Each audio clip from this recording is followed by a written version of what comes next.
যেখানে নন্দীগ্রামের মানুষ, সাধারণ মানুষ ভোট দিতে পেরেছিল না, কারণ এই গদ্দার শুভেন্দু অধিকারী তৃণমূলের যত দুর্নীতি লুটে পুটে খেয়ে মমতা বন্দ্যোপাধ্যায় কোলে আঁচলে মানুষ হয়ে যেভাবে গদ্দারি করেছে তার প্রতিবাদে মানুষ নন্দীগ্রামে গর্জে উঠেছে।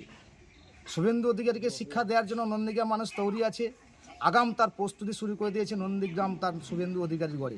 সারা পশ্চিমবাংলা নয়, শুভেন্দুবাবুকে শিক্ষা দেওয়ার জন্য তার নিজের গড়ে নন্দীগ্রামে সমস্ত দিক থেকে রাজনৈতিক প্রভাব তৃণমূলের অনেক জোরদার এবং আগাম কর্মসূচি নিয়ে ফেলেছে তৃণমূল কংগ্রেস।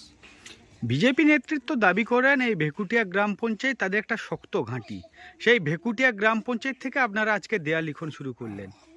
আপনারা হয়তো দেখেছেন বিভিন্ন 1 জানুয়ারি প্রতিষ্ঠা দিবসে ভেকুটিয়া অঞ্চলে যেভাবে তৃণমূল কংগ্রেসের প্রতিষ্ঠা দিবস পালন হয়েছে তা চোখে পড়ার মতো। একটা বুথে 200 থেকে 250 কর্মী জড়ো করে যা প্রতিষ্ঠা দিবস সাড়ম্বরে পালন করেছে।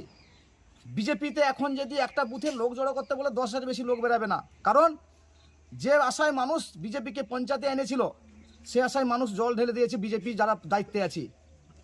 88 বিঘা জায়গার দুর্নীতি থেকে শুরু করে ঘরের থেকে শুরু করে সমস্ত দুর্নীতিতে পঞ্চায়েত বিজেপি পরিচালিত দুর্নীতিতে ডুবে গেছে। তা সাধারণ মানুষ তৈরি হয়ে গেছে। বিজেপি যেই যাই বলুক না কেন, মিথ্যা শুভেন্দু অধিকারী মিথ্যা মানুষের সামনে প্রকাশ হয়ে গেছে। তার জবাব 26-এ দেওয়ার জন্য আগাম প্রস্তুতি নিতে নন্দীগ্রাম এক ভেকুটিয়া অঞ্চলের 41 বুথে তালিমগঞ্জ বুথের কর্মীরা তৈরি হয়ে পড়েছে। আপনারা আরও কিছুদিন পরে